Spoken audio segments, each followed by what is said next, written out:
There she is. Marina. Hi, Alan. You ready to roll, my dear? Yep. Okay. Now, that was a great session yesterday. Session 3, remember? Yep. Taking accountability for your life. I'm just retracing real quickly before we do today's session is that what we're doing here is this. The reason I'm doing these videos because I want to show people how they can heal themselves. They don't need to see a therapist. So in these tapes, I'm acting as your coach, who's just basically being there for you and helping you take the action necessary for you to heal yourself. Do you understand that? Yep. Okay. So in the last one, you took accountability with your mom and your dad and your 2 sisters. Have you done your homework yet by calling your sisters or emailing your sisters or whatever? I'll be talking to them tomorrow, hopefully. Okay, that must be done. Yes. Okay, and I was just telling this to Stephen. Doing your homework is paramount importance because you don't get it until you face the fear and go through it. Your tendency would be to say, well, you know, what if, and when you do it, it brings you to the moment. The actual moment when you take that step towards your fear and you find out 99% of the time that any fears you had were totally illusionary. But you got to understand, you don't know that until you go through it. The only way out of fear is through fear. You really get that? I really do. Okay. Okay, today, before you meet the child, which you're going to be doing that on Friday, I want you to hear a very special, 2 special recordings I have, which are on cartridge tapes. And I play this, usually I play this during the 4th session when they meet the child, but I'm doing it differently this time. I want to do it by itself because they're too important and I want you to digest this and let it sit in there. Because these are 2 people who I basically have worked with, but 2 people who are seemingly directed to me. And they have exactly the same issues as you. One of them basically was not wanted, had incredible birth trauma, spent 6 weeks in an incubator by herself. That's big time aloneness. Huge issues with aloneness, being betrayed and alone. The other one was an incest survivor, her father, and thrown out of the house at 12 years old by her mother. Huge issues with what? Abandonment. And abandonment, and once again, just doing whatever she could do to make people happy versus her being happy. So these are very similar issues to yours. Yep. Okay. So the first person, her name was Mary. Now here's the interesting thing, Marina. Both of these things happened within 6 months after I went back into my private practice after proving my unified field. Remember, I walked in that precognitive vision in the Golden Gate Bridge, watering houses, San Francisco. Bam! It's like the universe said, okay, Alan, you're going to use these. And I said, yes. So this person, one night I was having dinner at my favorite place, but it was closed. So I went to the Sonoma Mission Inn Cafe, which you know nothing of, but I'll just mention it. Okay. And I walked in, and of course in Sonoma, where I used to live, I know everybody. And I walked in and said, hey, Alan, come over and sit down with us. And it was one of my ex-clients. She says, I want you to meet somebody, Alan. Her name is Mary. And so I said, oh, nice meeting you, Mary. And she looked like she was having a nervous breakdown. She was like, what? She was losing it. And I said, wow, Mary, it looks like you're having a nervous breakdown. She said, I am. She says, my boyfriend left me last night, and I am so afraid of being alone, I literally chased him down the street. I am petrified of where I am right now. I feel like I'm on the edge of this cliff, getting ready to fall off. I said, wow. I said, you're seeing a therapist? And she said, yes. I've been seeing one for 5 years. Now, as you know, I think most long-term therapy is thinly disguised codependency, but I did not tell her that. And I said, oh, what's his name? And she told me this person's name. And she said, I have been seeing him for 5 years, once again. And, and she said, but the pain's still there. And so I said, well, underneath all that pain, Mary, it's joy, intention, and purpose. And she went, sure, Alan, right. And that's when Ardith, who I was sitting with, who was also an incest survivor, said, Alan's right. I've done this myself. I've gone through this process myself, Mary.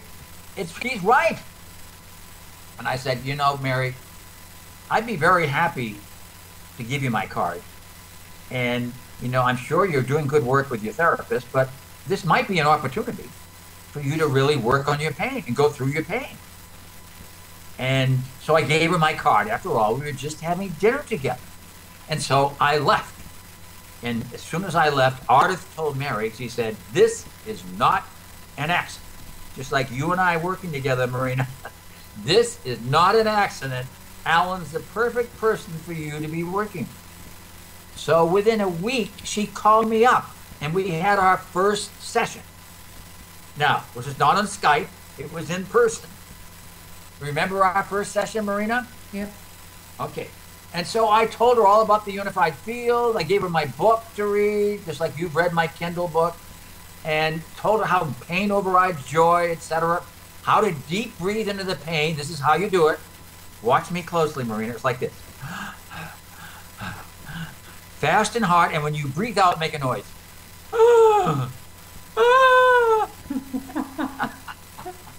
Now, if I had any pain there, I'd be crying, but I had joy. That's why I'm laughing. Okay, so anyway, that's how you do it. You totally surrender to it. Just let it come up.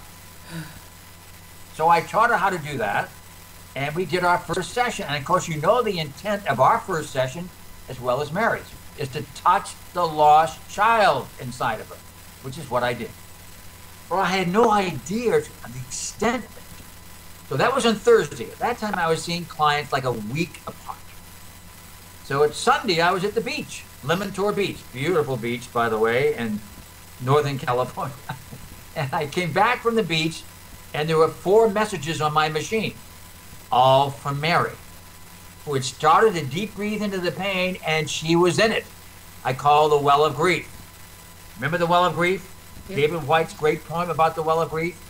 Those who would not slip beneath the still surface on the well of grief, turning downward through its black water to the place we cannot breathe, will never know the source from which we drink. This sip water clear and find the coins thrown by those who wished for something else. Anyway, so there are these 4 messages on my machine. And so I am now going to play those messages to you, and I'll explain it because sometimes it's a little unintelligible. I'll explain each message. So Mary has gone into the well of grief, totally surrendered to it. This is her first call. Are you ready? Yep.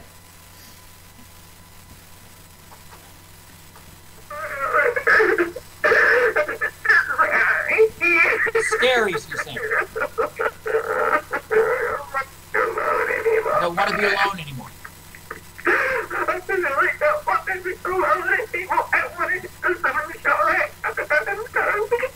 I want some joy in my life. I'm so scared. I don't know what to do.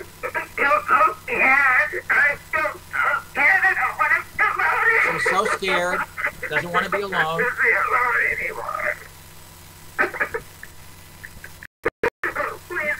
Please call me.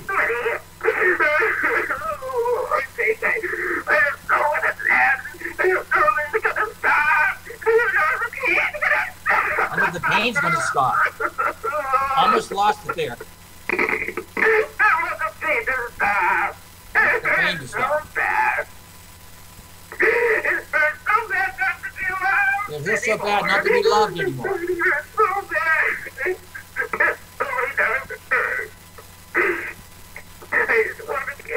I just want to be loved. I don't want anything but love in my life.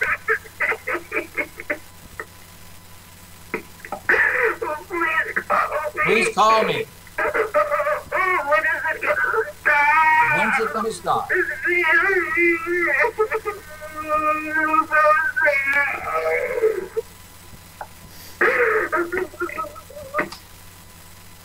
Have you felt that deep of pain before? At certain times, yeah. Okay. She's in the well of grief. When's it going to stop? But she's in it. Okay, here's her second call a half hour later. Remember, I'm on the beach. I have no idea any of this is happening. Mary, this is Mary. Mary again. I wish I wasn't alone. I wish I wasn't going through this alone. I wish I wasn't alone. Somebody Somebody telephone me, she said. I wish I didn't sit here with me. I was holding my teddy bear. I thought he was my teddy bear. Holding your teddy bear. He was my teddy bear.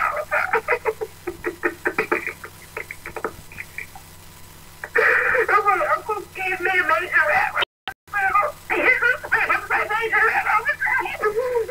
About a foot long majorette.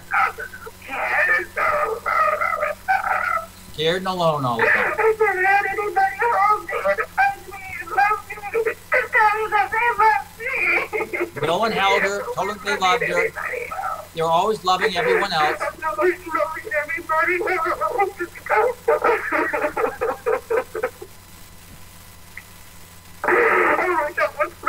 I wish I wasn't alone right now.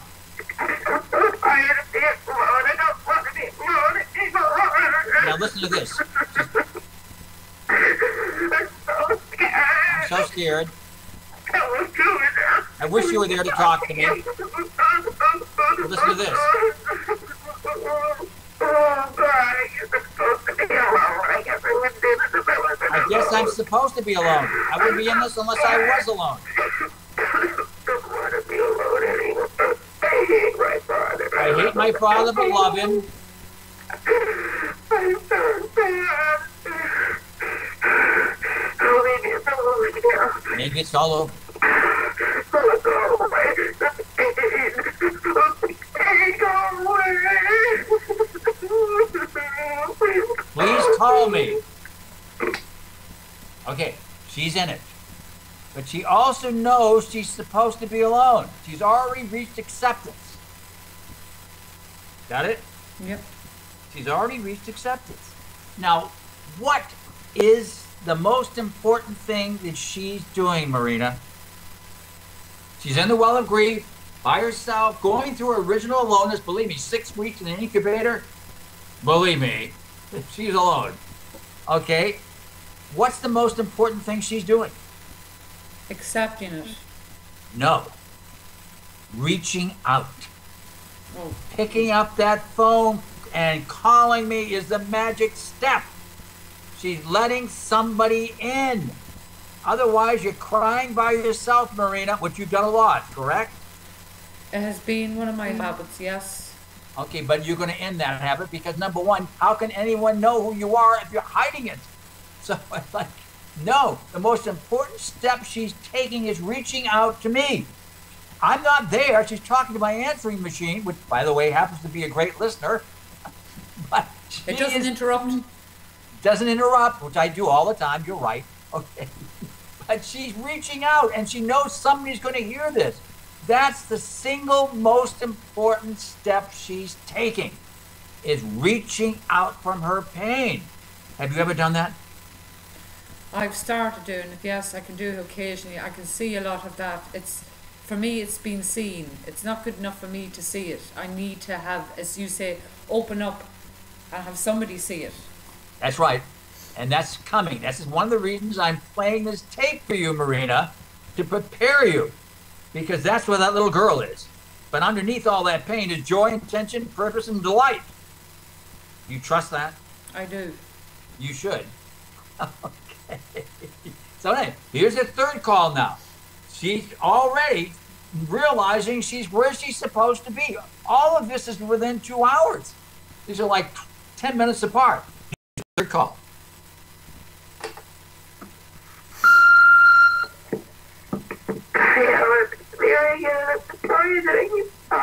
Sorry, I keep calling you. I told her it was okay. An hour now, and I can't stop. She can't stop. She's been crying for an hour. It hurts so bad. It's so bad.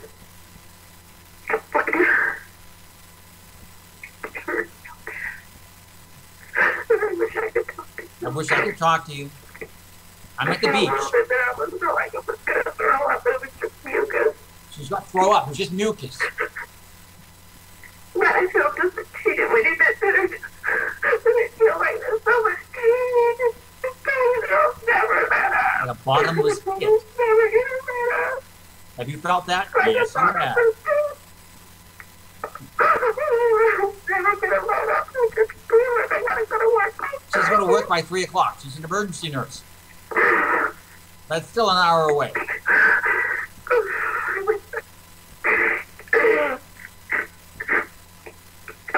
It's scary. Scary. Like, I just don't know what it's going to be through the pain. I was taking deep breaths and I got dizzy. Deep breaths really helped. And it helped. Really? I feel so sad. All these just like dreamy, just like all these things that come into my mind, like when I was a little girl when I used to cry all the time. It's gonna be All these things are coming back that she had stopped. Just help me. Being alone as a child. They told me I was a dummy. They told her she was a dummy. I never did anything right. She never did anything right. That's why I was trying to be so perfect. That's why I try to be so perfect all the time. I want to be perfect. I want to be right. And loved. Even if I'm not I want to be liked and loved even if I'm not perfect. She's reached acceptance. I'm not perfect. I don't want to be perfect anymore. People like me even if I make mistakes. But I didn't understand that, she said.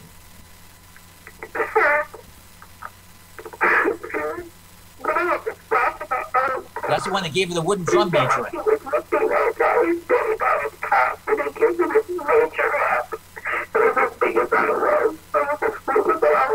It's all she could hold to hold on to.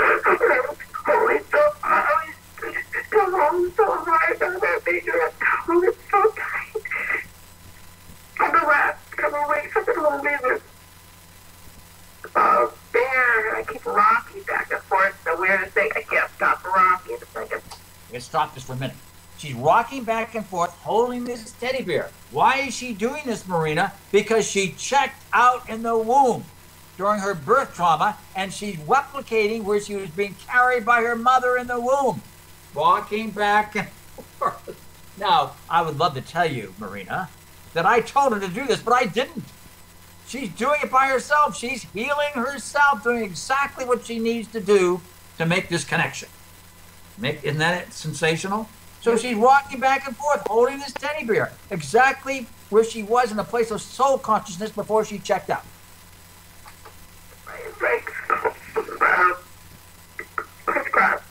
just rocking. I can't stop rocking. Because I want to love me. She went to where she felt love, in the womb. I'm so bad. And I've been holding her so tight because there's a bear. I've been ready to hold her. Bear's always in bed. The bear's always in bed with her. She's embracing the little girl inside of her. I hold it. I love it. Pretend it was me. Pretend it was her. Now listen to this. I want to feel a little bit better. A little bit. I feel it. I can't stop rocking. Can't stop crying. Oh, it's hard to work. I get nervous about that. I have to be perfect to go to work. She has to go to work at 2. To be here too. Listen to this. I don't want to lose it. I want to get it all out of once we get it over with. She wants to get it over with. Do I have to go for Julie? That's another thing. Tell me I have to do it again. She answers her own question. Because it's through and it's through, I guess. Through when it's through. I'm going to take some more deep breaths and try to get it all She's going out. to take some more deep breaths to get it all out. She's not afraid, Marina. I'm sorry, you're not there, but I'm glad you're answering machine. She loves my answering machine is there for her. It's scary. Scary. The most scary thing she's ever done. It is for everybody.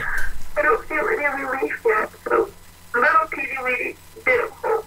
No relief, just a teeny bit of hope. I don't think it's all out pain. I got too much pain, 42 years of pain. 42 years of pain. 42 years of suffering. Look how her voice is getting softer. I feel a little better now. Now listen to this. I hope I can talk to you. I wish you would call me tomorrow morning if you do have time. I'd appreciate it. If you don't receive extension, I hope that I can talk to you before then. Okay, bye. Thank you. Thank me. For what? It's her answering machine. I'm afraid of her pain. She knows that I'm helping her just go through it. All she's doing is surrendering, Marina. She's just making the connection with her mother. All that stuff's her own. Okay. Half hour later, here's her last message to me. Listen to this closely. Hi, Ellen. This is me again, Mary. I feel like I'm in another world She now. is in another world. It's about 1:23. I feel better. I still feel a lot of pain, though. I think I got in touch with my little girl. I think I really did. She There's did. a little person inside there. I think I really did. She did. But I don't know if I got in touch with her long enough. But I did get in touch with her. I don't feel better. Only because she's still a I victim. still feel really sad. We've only had one session. I gotta get ready to go to work now. I can't call in sick. I really can't do that. So, see how I feel tonight, and I would like to talk to you and see if I could try it some more. She's not afraid. She's not afraid. The deep breathing really helped me Deep breathing really helped. myself down there. It really did. Thank you. I love you, Ellen. I really do. I'm so happy that you came into my life. I hope we can be friends. I'll talk to you soon, I hope. Bye-bye. My God. Okay. That's Mary. Going through the well of grief. Finding that little girl. She checked out in the womb. Being carried by her mother, going through the birth trauma, and then she found herself in an incubator. That's how deep it was. This is why this is such an amazing tape. So in surrendering to the pain will lead you there if you can just accept it and don't fight it. Let her right to where she was, being carried by her mother, and look at that genuine, loving human being at the end. And can we tell him how much she loved me? It's like, I'm her friend. Okay, but she's the one that manifested me. Okay, how did that hit you, that tape? Yeah, very good. I know that place of that crying and feeling alone and feeling all this, and it was amazed at her transformation then, her last phone call. She sounded like a different woman. She is. She was definitely totally different. Totally different. And she was totally different. And very quickly we finished our sessions. And I got her just like I will to you. I got her to a place of another choice. All I can do is get you to a place of another choice. Now it's up to you whether you take it or not. And I got married to that very same place. And unfortunately, she was not ready to let go of her codependent relationship with her therapist. But she got to the place where she made that choice. So this is what I want you to write this down. It's very important.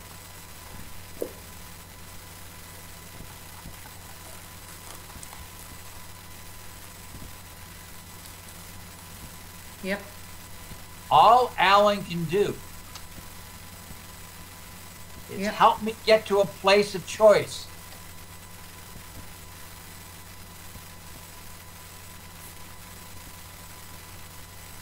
Yep.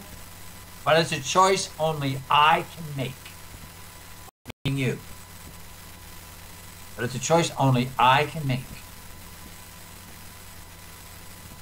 Yep. And that's what I did with Mary.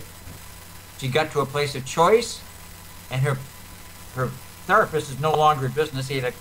Every one of his clients was a codependent relationship, and she wasn't ready at that point to let go of that and really claim her freedom. because she still had an investment in basically having somebody, because of her deep, deep aloneness, take care of her. But she almost did. Almost did. That's why I love telling that story, because it reaffirms that statement. All any therapist can do is get you, or coach, is get you to a place of choice. Only you can make that choice. For instance, like you smoking. Marina, that's self-sabotage. That's self-sabotage. It's still your little red flag saying, see, I don't have it all together. You know, there's still something wrong with me. Otherwise, I wouldn't be doing this. You've got to realize that that is a big red flag saying there's something wrong with you. And you're not doing your body any good or you any good. But only you can make that choice. But pretty soon, particularly if you own your joy and really get in touch with who you are and do your homework, you're going to realize what a detriment that is and why you don't need to do that anymore. You really don't. You really don't need it, because you're going to get too high. Just owning your joy and realizing you're part of something bigger than you and you're playing your part in it. Make sense? Yeah. Okay, how did this tape with Mary make you feel? Did you feel anything in your gut or stomach or anything when she was crying? I've done a lot of that, Alan, and well, I have I've went to a place where it was made mine. I don't know if it's the same, but it was like pure. When I say grief, but it felt like anger. It felt like a rage, and it wasn't at anybody in particular. It was a pure rage. My voice even hurt crying. I thought I damaged my vocal cords. It was a rage at I could just say all the hurts or all the pain I'd felt at nobody in particular.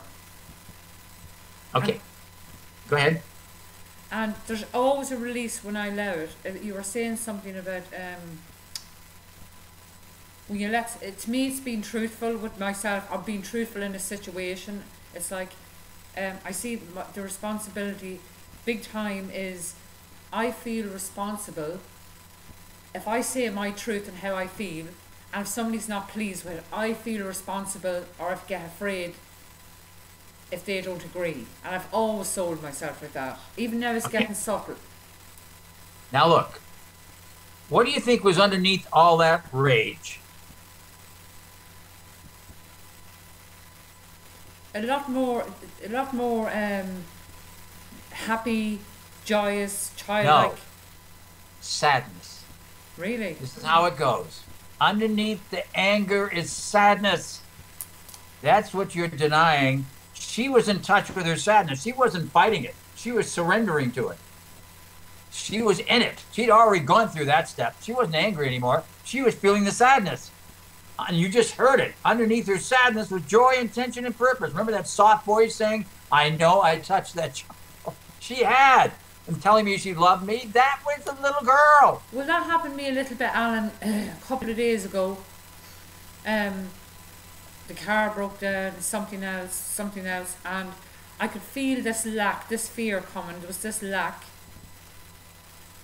And I thought, this isn't about anything out there. This is my unworthiness. And tears came, and I actually cried I felt like crying like a little girl. Good. Did you? I did. And I made the sounds. I didn't cry silent. It was just tears, silent tears. I was driving at the time, and it felt a sweet sadness. It felt a sweet, yeah. And even my son called in the middle of it to ask me could he come over, and I went, yes, of course, come whenever you want. And then as soon as I hung up, it started again. I had a tendency to run, and when I say run and hide, I was driving. I had a tendency to say, drive somewhere safe. And I thought, no, just keep going. If they're there when you come home, it's okay. And I did cry. It was nice because I was crying like the little girl. Just sadness, just sadness. Perfect. Now, next time, deep breathe into it. Just like see, all the pain. This is why it's difficult to deep breathe when you're in this, is to deep breathe because you're going to get in touch with the pain. So when you deep breathe fast and make a noise, it'll just come out. Sadness, wailing sadness, feel it. That's where she was, remember? Exactly where her boyfriend had left her, she was in it. She couldn't escape it. All she needed was permission to feel it. Is it all right? Yes. Underneath it is joy. That's all she needed. Okay, I'm going for it. Now look, this is a person that hadn't done any work. No masters, nothing. She basically, all she needed was somebody to tell her from her deepest pain, deep breathe into it, there's nothing to be afraid of. She did. Look what happened. Major step towards finding herself. That person at the end, she saw that child, felt that child. She wasn't able to totally embrace that child yet, but she had taken a major step to know that it was even there. Make sense? Yep. So next time, now the reason that's coming up, Marina, is because you're getting total permission to feel deeply. You really are. So does it have to be triggered by something to make it come up? It can be triggered by anything. Just can be you just saying, yes, I'm feeling sad, and just particularly after hearing this tape and hearing these two people, like, oh my God, why am I stuffing this? Why don't I just let it happen? And you've got tons of people who'll be there for you. It doesn't even matter. All that matters is you surrendering to it and feeling it. That's how close you are to that magical child who you're going to meet on Friday. This is a pep talk to her to let you just feel any sadness that's in the way of her joy. How can you tell that I haven't dealt with it fully? I haven't said that. I'm not making any judgment. I'm just prepping you. I'm prepping you by playing these tapes so that you know that you've experienced somebody who's done it. Okay? So, did you feel any compassion for Mary? What did you feel towards Mary? Yeah, when I say I could feel her pain, it didn't scare me. I didn't judge her. I just had, okay, that's compassion. It's like I could sense she was in pain. Did you feel compassion for her? Tell me what compassion is. Compassion is like empathy. Yep. For her. Yep. Okay, that's important. Yep. Because that's the little girl inside of you, my dear. If it was years back, I would have judged her and thought silly bitch, silly person. But no, it wasn't like that. And I would have corrected you immediately. But it isn't. It's right now. Yep. You've already done great work, Marina. You wouldn't be seeing me unless you were ready to do work on this planet. Sorry. So this is the final touches, kiddo. Don't be sorry. No, I'm saying that facetiously. This is it. It's all supposed to be happening right now. So feeling compassion for her is actually feeling compassion for yourself and your own pain. I'm still a little concerned that you're still sabotaging yourself with the cigarettes, but that will end too once you get to the other side. Okay. So Mary's gift was what? To you. Mary's gift was what? Reaching out? Reaching out from her pain. Thinking she was convinced nobody was there for her. You have that same fear. You must go through that fear. It's not that nobody's there for me. I'm scared to show myself when it gets like that. I've always been at that because I've always hidden it. Yeah, but you're not going to do that anymore. No. You're going to go through that fear. That's an illusionary fear. It really is. But you won't know it until you go through it, Marina. You won't know it's an illusion until you go through it. So the path of the soul is through doors of fear. Most of them are all illusionary. And that's when you really break free. Okay, so that's Mary. Now you're going to meet Diana, who you're going to really relate to. Bring on Diana. Most of the people I work with are people I've known in other lifetimes. And that would make a great deal of sense, because if I'd made a breakthrough this lifetime, I would be trying to connect with every other person I knew in other lifetimes. Does that make sense? Of course. So this is one of the reasons it's so great working with you, Marina, because I know you're going to touch people. But the chances are we probably knew each other in another lifetime. Have you sensed that at all?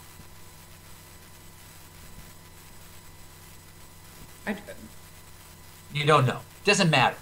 Okay, put it this way. I believe anybody comes into my path, it's to help grow, help. That's right. Yep. So I'm supposed to be interacting with you. So Diana, I didn't even know Diana before I met her.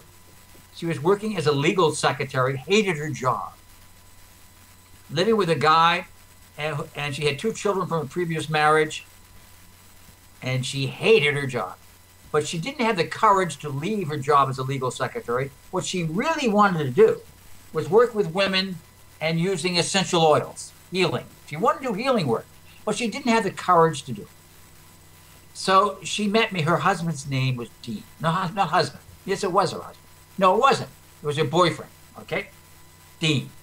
So anyway, so she was referred to me, and she came to see me, and we started doing our work. And she was like a horse to the barn. She just couldn't wait. She was on an inner quest. She wanted to do this work. And so we got to her life chart. Remember the life chart I had you do? And on the life chart, she had a relationship with the person by the name of Robert, who had been very important, and who, as a matter of fact, she was still in love with. And she had never told Dean about this. So when we had that session, now I wasn't doing Skype sessions. Skype wasn't even around at that time. So she showed me the life chart, and I said, well, your homework is this, Diana. You're going to have to tell Robert the truth about this. Oh, I couldn't possibly do that, Alan. If I told Dean the truth, I'd be out in the streets penniless alone. She was an incest survivor. 12 years. Thrown out in the streets by her mother. Totally abandoned. I'd be facing my deepest fear, Alan. I couldn't possibly do that. I'd be facing my deepest fear. And so I said, wow. So what's more important? The survival of your relationship with Dean, or you telling the truth and being in integrity with yourself? Well, I can do both, Alan. I'll be fine. Then your sessions are over. I love playing hardball when I have to. I don't have to do that anymore. So anyway, for 2 or 3 days, the person who referred her would call me and say she's still in resistance. And I said, so what? And about 3 days later, she calls me up and said, Alan, I need to see you. Can I please come and see you on Tuesday? And I said, yes. So she came to see me. And she said, Alan, I'm beyond the point of no return. I cannot lie to myself or not be honest anymore. I cannot do it. I hate myself. I said, great. What are you going to do, Diana? She said, I'm going to share my chart with Dean. I don't care what fear I have. I'm going to do it. I said, well, congratulations. So she did. She came face to face with her deepest fear of being abandoned, thrown out in the streets by her mother. That sounds familiar, doesn't it? Thrown out in the streets by her mother, abandoned, and she says, I'm doing it anyway. I'm going to tell the truth. So she told the truth to Dean.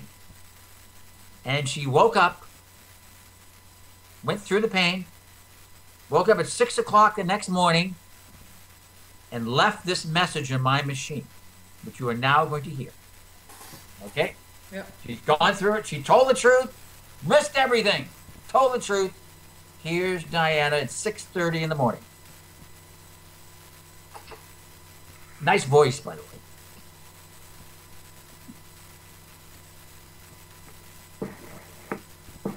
Hi, Alan. It's Diana.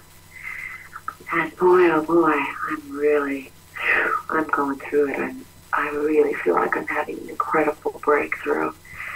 I came home from you Tuesday night, and I faced my horrible fear of telling Dean the truth about everything. And so, on one hand, of course, my whole relationship has completely fallen apart, and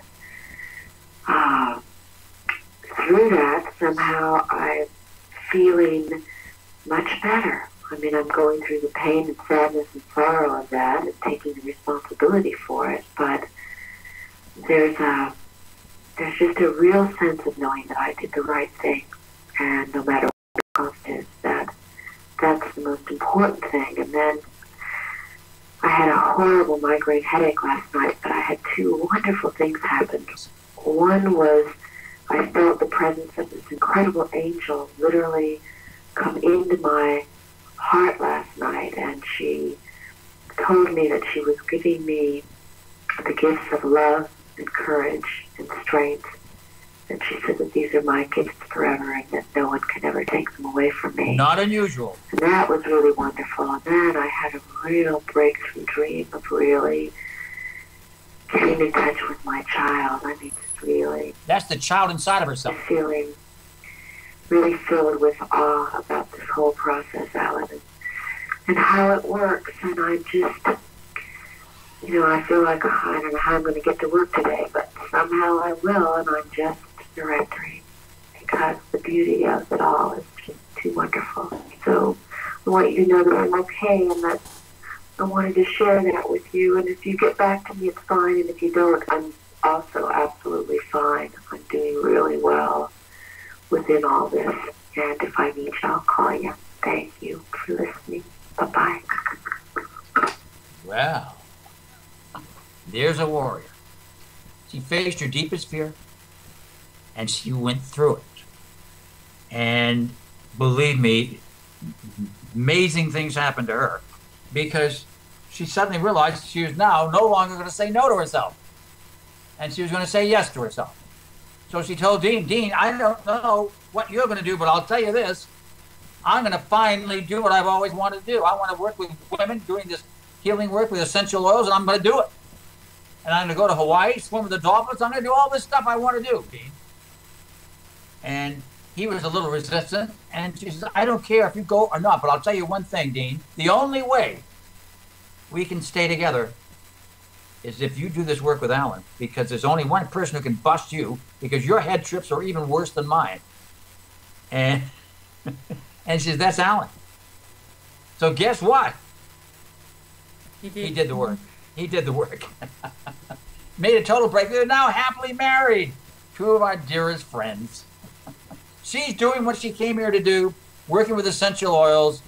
Great. But what she did was what? She told the truth at the risk of everything. So I want you to write this down.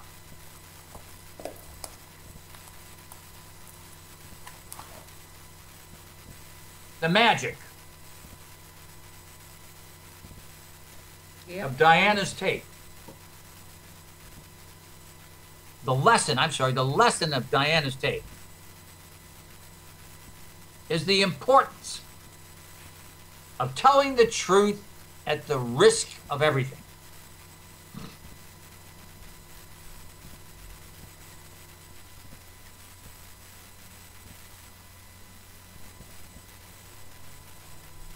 Dash.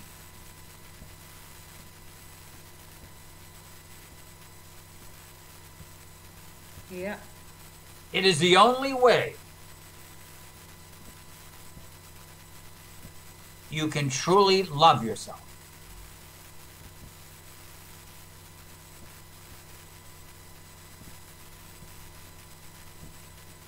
Yeah. So, how do you relate to Diana? Yeah, to me, it's the fears that stop me feeling the pain, and it's like, to me, it seems to be very important for me this whether I'm more aware of it, to tell my truth, irregardless of the consequences or what way people would. It's like to risk everything. You've got it. Yep. Because then, only then, do you realize you're loved. It's no different than Mary calling and my answering machine, but it's no different than Diana totally surrendering and breaking through, having this angel come into her heart, telling her she's giving the gift of love and courage, having this incredible integration dream with a child inside of her. What did she do? She risked everything, told her truth, even at the risk of being abandoned. How interesting. Guess what? That was an illusionary fear. It usually seems the fear of the thing is worse than the actual. I found out even in little things of the doing of it. That's right. Most of the energy is being wasted being afraid. Once you go through the fear, you realize it. What? Why was I so afraid? But it's you have to take the risk. That's the risk. To me, that's the risk. It's just taking it. That's why action is so important, Marina. like you, calling your sisters. This is why I keep stressing. There's no change without action. Write this down. Hammering at home, huh? There is no change without action.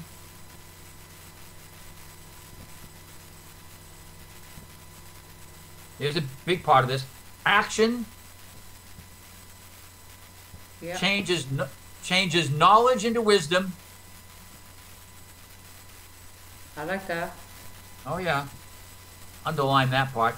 Action changes knowledge into wisdom. And action always, underline always, involves risk. Involves risk.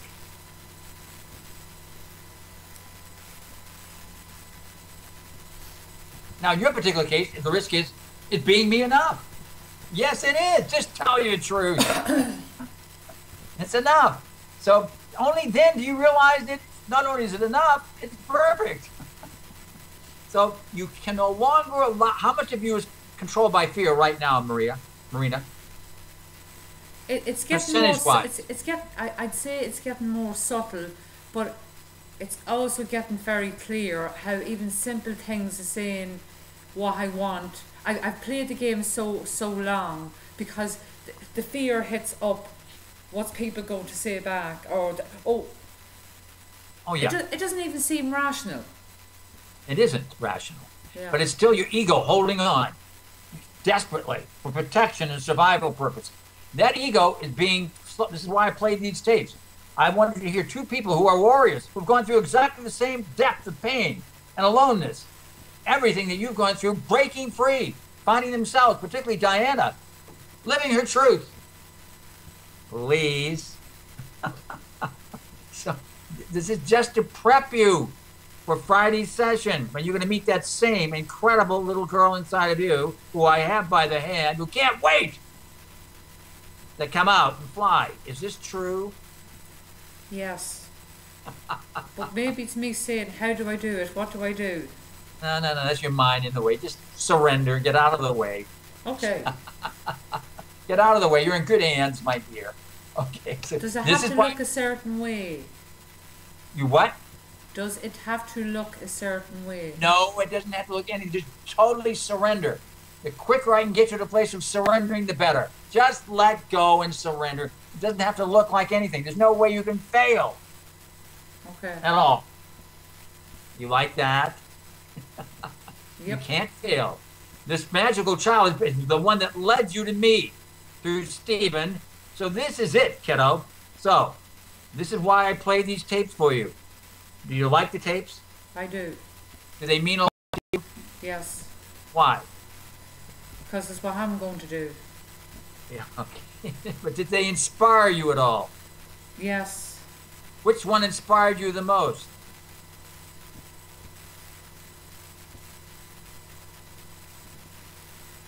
I think the second one. Diana's tape. Why? Because it's something I'm looking at right now this minute that has been holding me back this long time. I've done a lot of grieving, I've done a lot of sadness, I've done a lot of rage, and it seems like, it just seems the next thing that is becoming clear that it's taking the risk of losing everything, losing people's approval, losing face. It doesn't matter. It just seems that's my thing. Okay, so look, the bubble's not going to burst. You've already got an angel in your life. That's me, who basically has been sent by your mother and dad and others to touch your heart, get you to come out from hiding. And that's exactly what I'm in service. I'm in service, okay, to people like yourself. Your tape is going to touch millions of people. It really is. Stephen knows this. I know it. You might sense it. But by you're doing it right now, by you just being you. Honest, authentic, real. Now get out of your head and surrender. That's all you have to do. The magical child is there. You'll meet her on Friday morning at 10 o'clock. Cool. So anyway, I'm so happy to share this with you because now it's nice having this on tape where anybody can hear this. This was an extraordinary gift to me when this happened. It was like the universe saying, Alan, use these. They both gave me permission to use it. I didn't record telephone conversations, but I did for those two, because you're going to need these, Alan. So guess what? Now it's on Skype. I feel honored and privileged to share them with you. So this is it. We're almost at the end game. So let that sink in, and I will see you Friday at 10 o'clock. That's really cool.